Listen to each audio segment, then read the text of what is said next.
Watch the bottom line. أعوذ بالله من الشیطان الرجیم پناہ مانگتا ہوں میں اللہ کی شیطان مردود سے۔ بسم اللہ الرحمن الرحیم شروع اللہ کے نام سے جو بڑا مہربان نہایت رحم والا ہے۔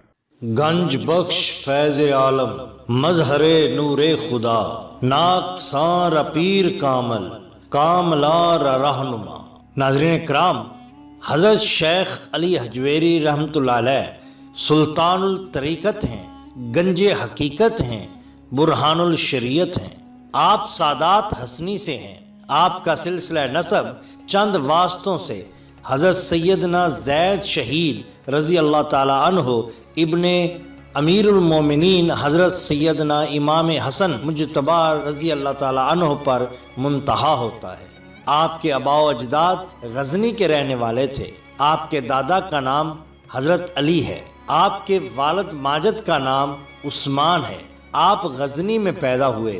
آپ کا نام علی ہے۔ حجویر شہر کا نام نہیں ہے۔ اکثر لوگ یہ سمجھتے ہیں کہ آپ کو حجویری اس لیے کہا جاتا ہے کہ آپ حجویر شہر میں رہتے تھے، تو ایسا نہیں ہے، بلکہ غزنی کے ایک محلے کا نام حجویر تھا، اس لیے آپ علی حجویری کہلاتے ہیں۔ آپ کی کنیت ابو الحسن ہے۔ آپ داتا گنج بخش کے لقب سے پکارے جاتے ہیں۔ آپ کو داتا گنج بخش کیوں کہا جاتا ہے؟ اس کی وجہ تسمیہ کچھ یہ ہے کہ خواجہ خواجگان حضرت خواجہ معین الدین چشتی اجمیری رحمۃ اللہ علیہ جب لاہور میں رونق افروز ہوئے تو آپ کے مزار مبارک پر اعتکاف فرمایا۔ چلتے وقت حضرت خواجہ غریب النواز نے یہ شعر پڑھا: گنج بخش فیض عالم مظہر نور خدا، ناقصاں پیر کامل کاملا رہنما۔ اسی روز سے آپ داتا گنج بخش کے لقب سے مشہور ہوئے۔ بعض لوگ تو آپ کو گنج بخش کے لقب سے ہی پکارا کرتے تھے۔ آپ علوم ظاہری کی تحصیل سے فارغ ہو کر علوم باطنی کی طرف متوجہ ہوئے۔ آپ کے استاد شیخ ابو القاسم آپ سے فرماتے ہیں کہ فقیر کے لیے حاضری مرشد سے بہتر اور کوئی چیز نہیں۔ فقیر کو چاہیے کہ حاضری مرشد کی رکھے۔ مرشد وہ ہوتا ہے جو کہ غواص ہو، نہ کہ متصل۔ فقیر کو چاہیے اگر اپنے میں قوت پائے تو تب بیعت کرے، اور اپنے میں قوت نہ ہو تو دونوں خراب ہوں گے۔ آپ شیخ ابو الفضل بن حسن ختلی کے مرید ہیں۔ وہ مرید حضرت خضری کے اور وہ مرید حضرت شیخ شبلی رحمۃ اللہ کے ہیں۔ آپ نے خراسان، مرد آذربائیجان وغیرہ کی سیر و سیاحت فرمائی، بہت سے درویشوں سے ملے اور بہت سی برگزیدہ ہستیوں سے استفادہ کیا۔ حضرت شیخ ابو القاسم گرگانی، حضرت شیخ ابو سعید ابو الخیر اور حضرت شیخ ابو القاسم کشیری کے روحانی فیوز سے آپ بہرہ مند ہوئے۔ مرشد کے حکم سے ہندوستان تشریف لائے۔ واقعہ اس طرح کا ہے کہ آپ نے ایک رات اپنے پیر روشن ضمیر کو خواب میں دیکھا۔ آپ فرماتے ہیں کہ تم کو لاہور کا قطب بنایا گیا ہے، لاہور تمہارے سپرد کیا گیا ہے، لاہور جاؤ۔ آپ نے خواب ہی میں اپنے پیر سے عرض کیا کہ لاہور میں پہلے سے خواجہ حسن زنجانی رحمۃ اللہ علیہ موجود ہیں، ان کی موجودگی میں میرا لاہور جانا بیکار ہے۔ آپ کے پیر و مرشد نے آپ کو جواب دیا کہ بحث و مباحثہ کی ضرورت نہیں، دیر نہیں لگانا چاہیے، جلدی روانہ ہوں۔ حکم پاتے ہی لاہور روانہ ہوئے۔ بعض لوگوں کا خیال ہے کہ آپ سلطان مسعود بن سلطان محمود غزنوی کے لشکر کے ساتھ ہندوستان تشریف لائے، اور بعض لوگ اس سے متفق نہیں۔ ان کا کہنا ہے کہ آپ شیخ احمد جمادی سرخسی اور شیخ ابو سعید حجویری کے ہمراہ ہندوستان تشریف لائے۔ لاہور میں پہنچ کر رات ہو جانے کی وجہ سے آپ نے شہر سے باہر قیام فرمایا۔ صبح کو جب شہر میں داخل ہوئے تو ایک جنازہ آتے دیکھا۔ دریافت کرنے پر آپ کو معلوم ہوا کہ حضرت شیخ حسن زنجانی رحمۃ اللہ علیہ کا انتقال ہو چکا ہے۔ اب آپ کو معلوم ہوا کہ پیر و مرشد کے فرمان میں کیا مصلحت تھی۔ آپ نے لاہور میں مستقل سکونت اختیار فرمائی، تعلیم و تلقین اور رشد و ہدایت میں مشغول ہوئے۔ آپ نے سن 465 ہجری میں اس جہان فانی سے سفر دارالآخرت فرمایا۔ بعض کے نزدیک آپ کا وصال 456 میں ہوا۔ مزار پر انور لاہور میں فیض و برکات کا سرچشمہ ہے۔ آپ کتب زمانہ تھے، ذکر و فکر، مراقبہ و محاسبہ اور عبادت و ریاضت میں مشغول رہتے تھے، دنیاوی علائشوں سے پاک و صاف تھے۔ آپ کی ذات و صفات سے بہت سے بندگان خدا کو فیض پہنچا۔ آپ ایک عالم تھے، آپ نے بہت سی کتابیں بھی لکھیں۔ آپ کی مشہور و معروف کتب میں منہاج الدین، البیان، الاہل الایان، اسرار الخرق، کشف الاسرار، الرعایا، کشف المجوب زیادہ مشہور و معروف ہیں۔ محترم ناظرین، اب ہم آپ کے سامنے حضرت داتا علی حجویری رحمۃ اللہ علیہ کی چند کرامات آپ کے سامنے پیش کرتے ہیں۔ حضرت علی حجویری رحمۃ اللہ علیہ کے حالات میں مذکور ہے کہ رائے راجو نے جس طرح اسلام قبول کیا وہ اپنی مثال آپ ہے۔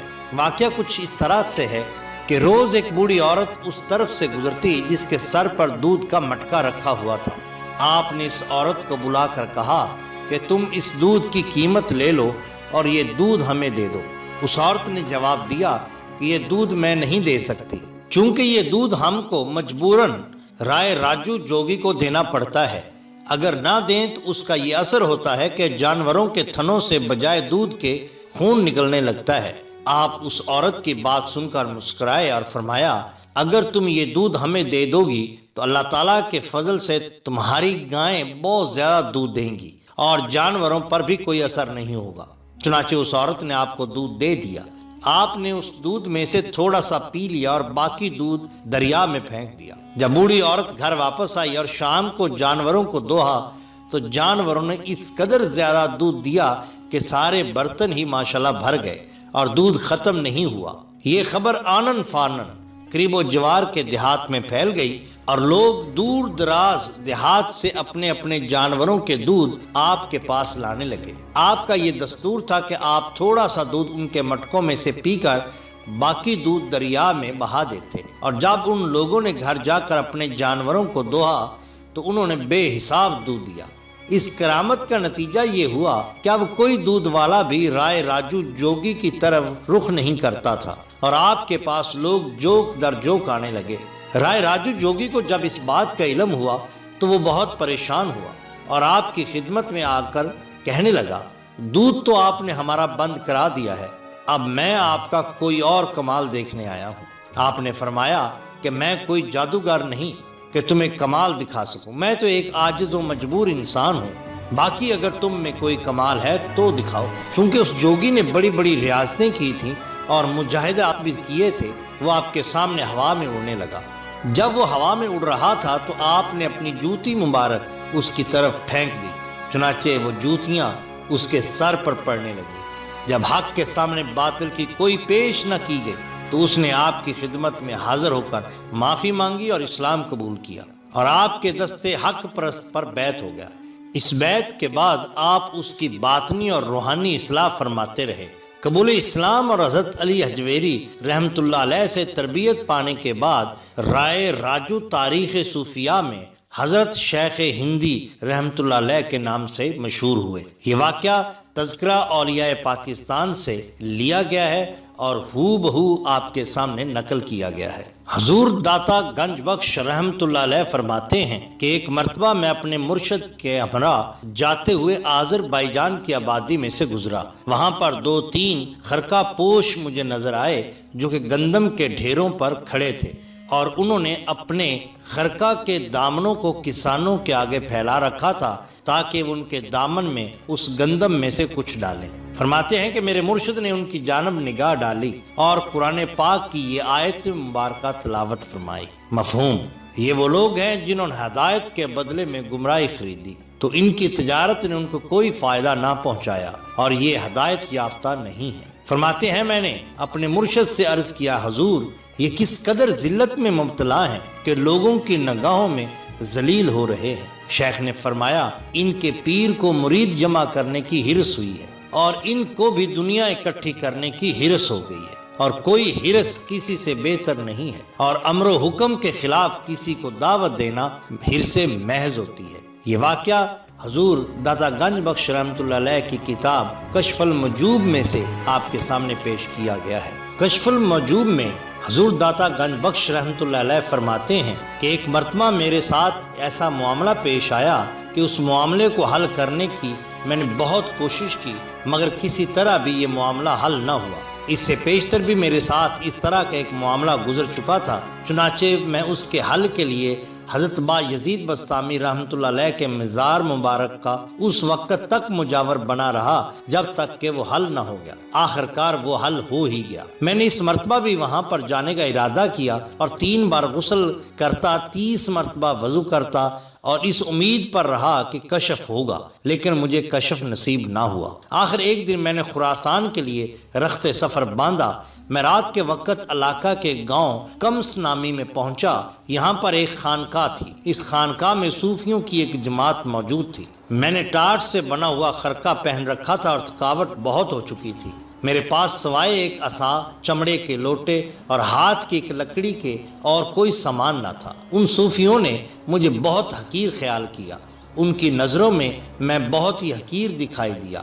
اس جماعت میں کوئی بھی میرا شناسا نہ تھا، واقف کار نہ تھا۔ مجھے دیکھ کر انہوں نے عام رواج کے مطابق آپس میں گفتگو کی کہ یہ شخص ہم میں سے نہیں ہے، اور بات بھی یہی تھی جو انہوں نے کہی تھی۔ میں واقعی ان میں سے نہیں تھا، لیکن میرے لیے لازم تھا کہ میں اس رات اس جگہ پر قیام کروں۔ انہوں نے مجھے ایک بالا خانہ پر بٹھا دیا اور خود بھی اس سے بلند بالا خانہ یا چبارے پر بیٹھ گئے۔ ایک روٹی انہوں نے میری طرف پھینکی جو کہ باسی ہو کر سبز رنگ کی ہو چکی تھی۔ مجھے اس کھانے کی خوشبو بھی آ رہی تھی جو وہ کھا رہے تھے، اور میرے ساتھ طنزیہ باتیں بھی کرتے جا رہے تھے۔ جب وہ بالا خانہ پر کھانا کھانے سے فارغ ہوئے تو پھر خربوزے کھانے لگے اور اس کے چھلکے میرے اوپر پھینکتے رہے۔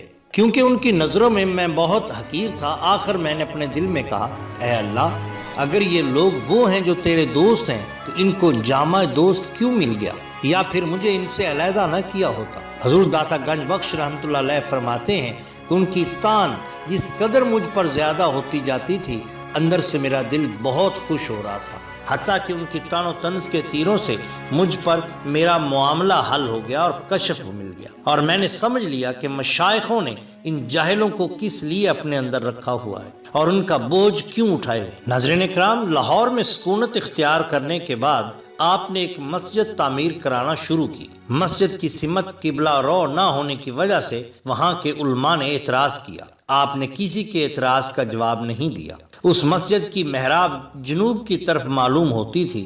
مسجد کی تعمیر کا کام ہوتا رہا۔ جب مسجد بن کر تیار ہو گئی تو آپ نے علماء مشائخ کو بلایا۔ آپ کی امامت میں نماز پڑھ لی۔ نماز سے فارغ ہو کر آپ نے حاضرین سے فرمایا، ادھر آئیے، ذرا غور کریے کہ کعبہ کس طرف واقع ہے۔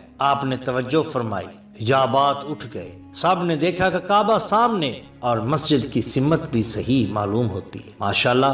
ناظرین، اگر آپ کو ہماری یہ ویڈیو پسند آئی ہو تو لائک کیجیے اور سبسکرائب کیجیے ہمارے چینل دا باٹم لائن کو، تاکہ ہم آپ کے لیے اور بھی بہترین ویڈیو لا سکیں۔ اپنے دوستوں کا بہت خیال رکھیے۔ اللہ اور اللہ کے رسول سے بہت محبت کیجیے۔ آپ کا بہت بہت شکریہ۔ اللہ حافظ۔